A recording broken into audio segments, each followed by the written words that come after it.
السلام علیکم خواتین و حضرات، سورہ فاتحہ کے تعارف کے پارٹ نمبر 5 میں خوش آمدید۔ آپ لوگوں نے ویڈیو کو فل دیکھنا ہے اور چینل کو سبسکرائب کرنا ہے۔ تعوذ کے اسرار و رموز میں سے نمایاں یہ ہے کہ اس کے ساتھ انسان اللہ تعالیٰ کے کلام کی تلاوت کے لیے اپنے منہ کو اس لغو اور بیہودہ گفتگو سے پاک صاف کر لیتا ہے جو اس نے کی ہوتی ہے۔ استعاذے کے ساتھ در حقیقت اللہ تعالیٰ سے مدد طلب کرنا بھی مقصود ہوتا ہے اور اللہ تعالیٰ کی قدرت و طاقت اور بندے کے عجز و کمزوری کا اعتراف بھی کہ انسان اپنے اس کھلم کھلا مگر پوشیدہ دشمن کے مقابلے سے عاجز و قاصر ہے۔ اسے دور ہٹانے اور اس کے شر سے بچانے پر صرف وہ اللہ تعالیٰ ہی قادر ہے جس نے اسے پیدا کیا ہے، اور یہ دشمن بھی ایسا ہے جو کسی قسم کے حسن سلوک اور احسان کو قبول نہیں کرتا۔ جبکہ کوئی انسان دشمن ہو تو اسے حسن سلوک اور احسان وغیرہ سے قابو کیا جا سکتا ہے، جیسا کہ قرآن مجید کی ان 3 آیات سے معلوم ہوتا ہے جنہیں قبل ازیں ذکر کیا جا چکا ہے۔ نیز ارشاد باری تعالی ہے، بے شک جو میرے مخلص بندے ہیں ان پر تیرا کچھ زور نہیں، اور اے پیغمبر آپ کا پروردگار کافی ہے کارساز۔ انسانی دشمن سے جنگ کے لیے تو فرشتے بھی نازل ہوئے تھے۔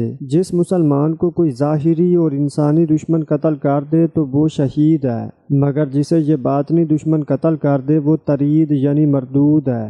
جس پر ظاہری دشمن غالب آ جائے اسے اجر و ثواب ملے گا، مگر جس پر یہ باطنی دشمن غالب آ جائے وہ مبتلائے فتنہ یا گناہ گار ہوگا۔ شیطان انسان کو دیکھتا ہے مگر انسان شیطان کو نہیں دیکھ سکتا، اس لیے شیطان کے شر و وسوسے سے بچنے کے لیے استعاذے کے ساتھ اسی ذات گرامی سے مدد طلب کی جاتی ہے جو شیطان کو تو دیکھتی ہے مگر شیطان اسے نہیں دیکھ سکتا۔ تعوذ یہ ہے کہ ہر شریر کے شر سے بچنے کے لیے اللہ تعالیٰ کی طرف پناہ لی جائے اور اسی کی جناب سے وابستہ ہوا جائے۔ عربی زبان میں ایاذہ کا لفظ دفع شر کے لیے اور لیاذ کا لفظ حصول خیر کی طلب کے لیے استعمال ہوتا ہے۔ تعوذ کے معنی اعوذ باللہ من الشیطان الرجیم کے معنی یہ ہوئے کہ میں اللہ تعالیٰ کی بارگاہ میں اس امر کی شیطان مردود سے پناہ لیتا ہوں کہ وہ دین یا دنیا میں مجھے کوئی نقصان پہنچا سکے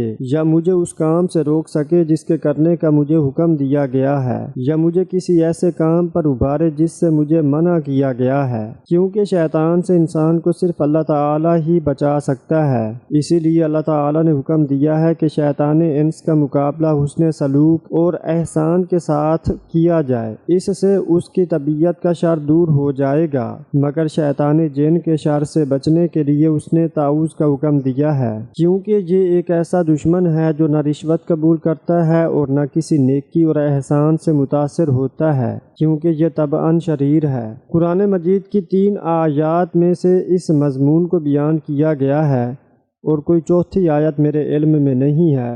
سورہ اعراف میں ارشاد باری تعالی ہے، آپ عفو اختیار کیجئے اور نیک کام کرنے کا حکم دیجئے اور جاہلوں سے کنارہ کر لیجئے۔ اس آیت کا تعلق انسانوں میں سے دشمنوں کے ساتھ معاملہ کرنے سے ہے۔ پھر شیطان کے بارے میں فرمایا، اور اگر شیطان کا کوئی وسوسہ آپ کو ابھارے تو اللہ کی پناہ مانگیے، بے شک وہ سننے والا اور سب کچھ جاننے والا ہے۔ سورہ مومنون میں فرمایا، برائی کو اس طریقے سے دفع کیجیے جو احسن ہو، اور یہ جو کچھ بیان کرتے ہیں ہمیں وہ خوب معلوم ہے، اور آپ کہیے، اے میرے پروردگار میں شیطانوں کے وسوسوں سے تیری پناہ مانگتا ہوں، اور اے پروردگار میں اس سے بھی تیری پناہ مانگتا ہوں کہ وہ میرے پاس حاضر ہوں۔ اور سورہ حامیم السجدہ میں فرمایا، اور بھلائی اور برائی برابر نہیں ہو سکتی، تو برائی کا ایسے طریق سے جواب دیجیے جو بہت اچھا ہو۔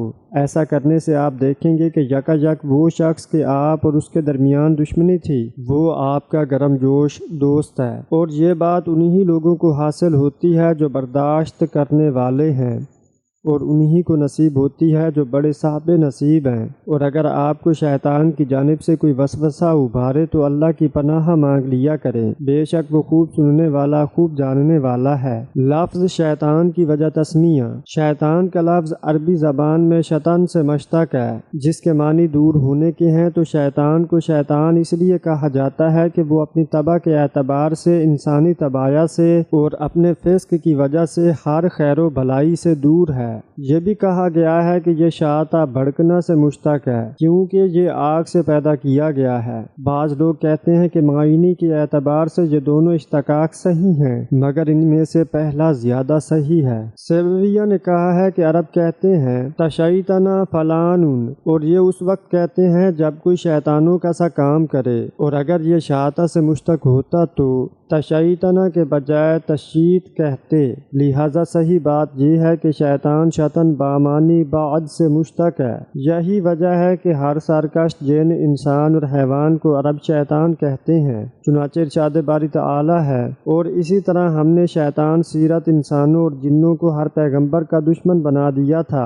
وہ دھوکہ دینے کے لیے ایک دوسرے کے دل میں ملمہ شدہ باتیں ڈالتے رہتے تھے۔ صحیح مسلم میں حضرت ابو ذر رضی اللہ تعالی عنہ سے روایت ہے کہ رسول اللہ صلی اللہ علیہ وآلہ وسلم نے فرمایا، بے شک نماز گدھے، عورت اور سیاہ کتے کے آگے سے گزرنے سے ٹوٹ جاتی ہے۔ ابو ذر رضی اللہ تعالی عنہ کے شاگرد عبداللہ بن سامت کہتے ہیں، میں نے عرض کی، اے ابو ذر، سرخ یا زرد رنگ کے کتے کی نسبت یہ حکم سیاہ رنگ کے کتے کے لیے کیوں ہے؟ ابو ذر رضی اللہ تعالی عنہ کہنے لگے، اے بھتیجے، تو نے مجھ سے جو سوال کیا ہے، رسول اللہ صلی اللہ علیہ وآلہ وسلم کے سامنے میں نے بھی یہ سوال رکھا تھا، تو آپ نے فرمایا سیاہ کتا شیطان ہے۔ ابن جریر نے روایت کیا ہے کہ حضرت عمر بن خطاب رضی اللہ تعالی عنہ ترکی گھوڑے پر سوار ہوئے تو اس نے متکبرانہ چال چلنا شروع کر دی۔ حضرت عمر رضی اللہ تعالی عنہ نے اسے مارنا شروع کر دیا تو وہ اور بھی زیادہ متکبرانہ چال چلنے لگا۔ چنانچہ حضرت عمر رضی اللہ تعالی عنہ اس گھوڑے سے نیچے اتر آئے اور فرمایا، تم نے مجھے شیطان پر سوار کروایا ہے۔ جب میں اس پر سوار تھا تو میں نے اپنے دل میں عجیب تبدیلی محسوس کی، یہاں تک کہ میں اس سے اتر آیا۔ اس کی سند صحیح ہے۔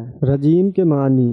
رجیم فعیل کے وزن پر مفعول مرجوم کے معنی میں ہے، اور مرجوم اس کو کہتے ہیں جو ہر قسم کی خیر سے دور ہو، جیسا کہ ارشاد باری تعالی ہے، اور یقیناً ہم نے آسمان دنیا کو تاروں کے چراغوں سے زینت دی اور ان کو شیطانوں کے مارنے کا آلہ بنایا، اور فرمایا، بے شک ہم نے آسمان دنیا کو ستاروں کی زینت سے مزین کیا، اور ہر شیطان سرکش سے اس کی حفاظت کی کہ اوپر کی مجلس کی طرف کان نہ لگا سکے، اور ہر طرف سے دھتکارنے کے لیے ان پر انگارے پھینکے جاتے ہیں اور ان کے لیے دائمی عذاب ہے۔ ہاں، جو کوئی فرشتوں کی کسی بات کو چوری سے جھپٹ لینا چاہے تو چمکتا ہوا انگارہ اس کے پیچھے لگتا ہے، اور فرمایا، اور یقیناً ہم ہی نے آسمان میں ستارے بنائے اور دیکھنے والوں کے لیے اس کو سجایا، اور ہر راندہ درگاہ شیطان سے اسے محفوظ کر دیا۔ ہاں، اگر کوئی چوری سے سننا چاہے تو چمکتا ہوا انگارہ اس کے پیچھے لپکتا ہے۔ اس مفہوم کی اور بھی کئی آیات ہیں۔ یہ بھی کہا گیا ہے کہ رجیم راجم،